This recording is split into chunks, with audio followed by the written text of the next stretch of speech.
दोस्तों, आज हम बात करेंगे एक ऐसे मामले के बारे में जो करीब 30 साल तक एक रहस्य बना रहा, लेकिन एक कोका कोला की कैन ने इस केस को सॉल्व कर दिया। सिर्फ एक कोक की कैन ने। ये कहानी है मैंडी स्टेविक की, जो 1989 में जॉगिंग करने के दौरान गायब हो गई थी। क्या हुआ था उस रात? क्यों एक 19 साल की लड़की अचानक से गायब हो गई? आइए जानेंगे इस रहस्यमयी केस के बारे में।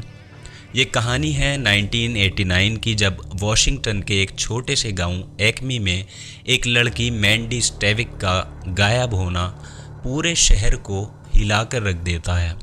मैंडी एक फिटनेस फ्रीक थी और रोज़ाना सुबह नॉकसैक नदी के पास जॉगिंग किया करती थी। और एक दिन 1989 में जब वो अपनी नियमित जॉगिंग के लिए निकली, तब वो अचानक गायब हो गई।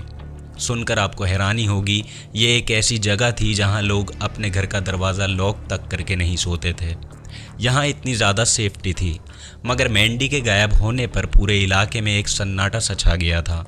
वो सुबह अपने घर से निकली और नदी के किनारे वाले रास्ते से दौड़ते हुए आगे की तरफ बढ़ रही थी। ये उसका डेली का रास्ता था, इस दिन कुछ अलग नहीं था। लेकिन जब मैंडी घर वापस नहीं लौटी तो उसकी माँ ने घबरा कर पुलिस को खबर दी। उसकी माँ ने पुलिस को बताया कि मैंडी के पास उसका फ़ोन नहीं था और ना ही वो किसी से मिलने का प्लान कर रही थी। शहर में भी किसी ने उसे देखा नहीं और ना ही उसकी कोई आवाज़ या कदमों का कोई निशान मिल पाया था। यही वो वक्त था जब शहर में डर और आशंका की लहर दौड़ गई और पुलिस ने फ़ौरन इस केस की जांच शुरू की। लेकिन पहले ही दिन से ये मामला सीधा उलझता चला गया। एक्मी के छोटे से गांव में लोग एक दूसरे को जानते थे और इस तरह के मामलों के बारे में कोई ख़ास जानकारी नहीं थी। पुलिस ने मैंडी की लाश को ढूंढने के लिए हर जगह तलाशी ली, लेकिन उसकी कोई खबर नहीं मिल पा रही थी। नदी के किनारे, जंगलों में और पास के घरों में सब जगह उसे तलाश लिया गया, लेकिन पुलिस के हाथ कुछ भी नहीं लगा था। पुलिस के हाथ खाली थे। पुलिस ने शुरू में ये मान लिया था कि वो किसी दुर्घटना का शिकार हो सकती है, लेकिन जैसे जैसे दिन गुजरते गए मामला और गहरा होता गया। पुलिस को शक था कि जैसे मैंडी ने अचानक से गायब हो जाने का खुद ही से फैसला लिया हो, लेकिन ये बात किसी को समझ में नहीं आ रही थी।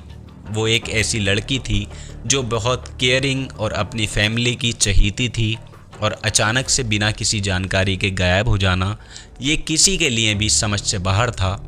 लेकिन फिर भी जब ये पता चला कि मैंडी के कुछ करीबी दोस्त उसे ढूंढने की कोशिश कर रहे थे, तो पता चलता है कि मैंडी एक दिन पहले एक पार्टी में भी गई थी, जहां उसने किसी लड़के से थोड़ी बातचीत की थी।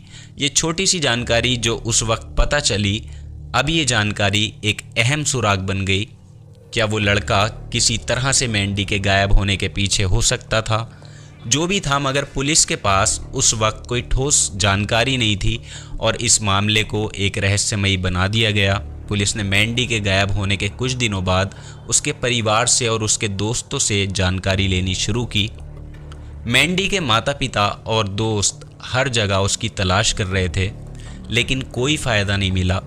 पुलिस ने उन सभी जगहों पर तलाशी ली जहां मैंडी जाती थी, लेकिन किसी भी सुराग के बिना केस की तफ्तीश उलझती जा रही थी। कई महीनों तक ये मामला ठंडा पड़ा रहा। मैंडी के मॉम डैड और पुलिस दोनों को लगने लगा था कि शायद ये केस अब कभी सॉल्व नहीं हो पाएगा। फिर एक दिन अचानक कुछ ऐसा होता है जिसने इस केस को एक नया रास्ता दिखाया। ये एक नॉर्मल सी घटना थी, लेकिन इसका असर बहुत बड़ा था। जहाँ से पुलिस को वो अहम सुराग मिला जो लगभग 30 साल पुराने इस रहस्यमयी मामले को हल करने में मददगार साबित होने वाला था। जानना यह है कैसे एक छोटा सा हादसा इस पूरी जांच को एक नई दिशा देने वाला था।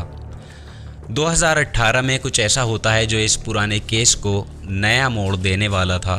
ये घटना थी कोक के एक खाली कैन की।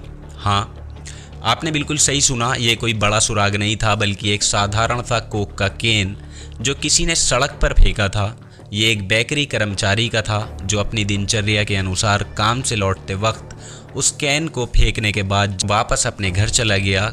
उसने सोचा ये कचरा है और ये यहीं पर फेंक देना चाहिए। पुलिस ने जब इन्वेस्टिगेशन का ये हिस्सा बनाया तब उनके हाथ ये कैन लगती है और उस पर डीएनए का एक महत्वपूर्ण निशान भी था। केन की जांच करने के बाद पता चलता है कि उस पर मैंडी के लापता होने से जुड़ा एक अहम खून का निशान है। ये पता लगाना किसी चमत्कार से कम नहीं था, क्योंकि इतने वक्त के बाद एक सुराग मिलना बहुत ही अहम होता है। अब पुलिस के पास इस नए सबूत के साथ साथ सामने एक और रास्ता भी मिल गया था, लेकिन सवाल ये था कि क्या ये सही दिशा थी? क्या ये सचमुच मैंडी के लापता होने के बाद कुछ छिपाने का इशारा था? अब तक इस केस के बारे में एक और चौंकाने वाली बात सामने आई थी। पुलिस को एक संदिग्ध व्यक्ति के बारे में जानकारी मिली। ये इंसान कोई और नहीं बल्कि जैक नाम का एक शख्स था, जो उस इलाके में रहता था और मैंडी के लापता होने के बाद कई बार पुलिस की जांच में ये खुद भी शामिल हुआ था। जैक पर शक इसलिए हुआ था क्योंकि उस वक्त मैंडी की तलाश में शामिल कई स्थानीय लोग और उसके दोस्तों ने ये बताया था कि जैक का व्यवहार थोड़ा अजीब था। वो अक्सर लोगों से बात करने की बजाय खामोश रहता है और अक्सर अपने आप में ही वो खोया रहता है। आगे क्या मैंडी का यह हादसा जैक से जुड़ा हो सकता था, ये जानना पुलिस के लिए ज़रूरी था। लेकिन अब तक पुलिस के पास जैक के खिलाफ कोई भी ठोस सबूत मौजूद नहीं था और वो केवल एक संदिग्ध के रूप में ही था। लेकिन जब कोक कैन पर डीएनए परीक्षण किया गया तो पुलिस को ये पता चला कि जैक का डीएनए उस कैन पर था। ये वो सबूत था जो पुलिस को लंबे वक्त से ढूंढने की कोशिश कर रही थी।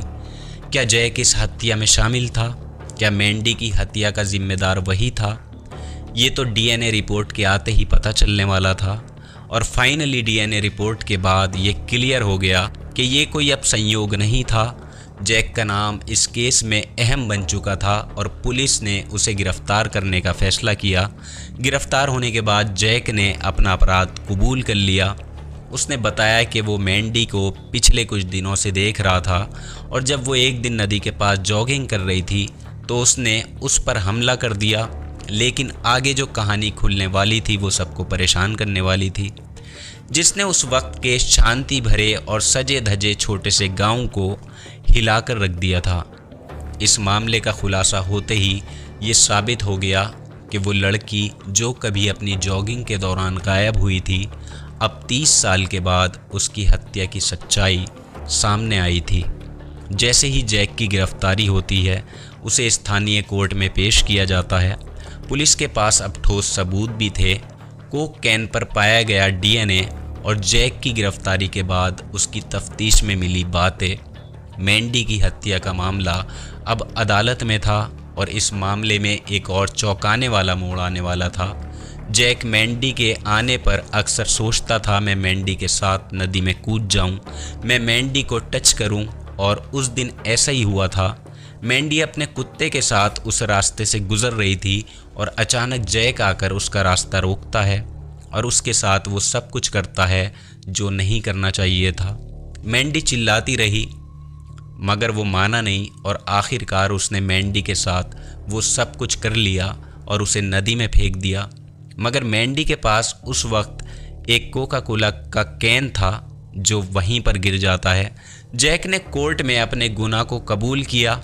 हालांकि उसने ये दावा किया कि वो मानसिक रूप से परेशान था और कुछ पल के लिए वो अपनी मानसिक स्थिति की वजह से अपना संतुलन खो बैठा था।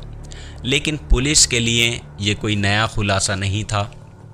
उनके पास जैक के खिलाफ इतने पुख्ता सबूत अब मौजूद थे कि अब कोई बचाव का रास्ता उसके पास मौजूद नहीं बचा था। मैंडी की हत्या के बारे में सच सामने आते ही ये पूरे इलाके के लिए एक बड़ा झटका था। एक शांत और सुरक्षित इलाके में रहने वाली मैंडी का अचानक गायब हो जाना, फिर 30 सालों के बाद उस केस का ठंडा पड़ना और फिर 30 साल बाद अचानक से हत्या का खुलासा होना, ये सब किसी फिल्म की कहानी जैसा था।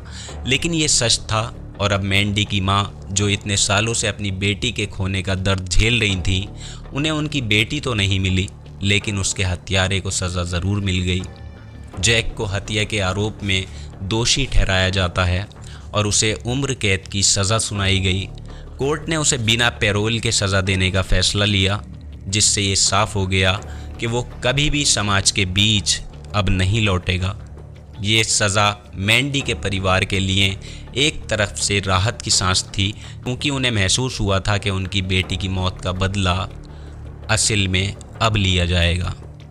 तो दोस्तों, इस कहानी को लेकर, इस स्टोरी को लेकर आपकी जो भी राय हो आप नीचे कमेंट सेक्शन में ज़रूर लिखिएगा। साथ ही अगर आप ट्रू क्राइम सुनना पसंद करते हैं तो आप मेरे चैनल के साथ जुड़ सकते हैं, और इस चैनल पर मैं डॉक्यूमेंट्री भी लाने की कोशिश करूंगा और डेली स्टोरीज़ भी अपलोड करूंगा, तो आप चैनल के साथ जुड़ सकते हैं। We meet you soon with new incident. Take care of your yourself Hind.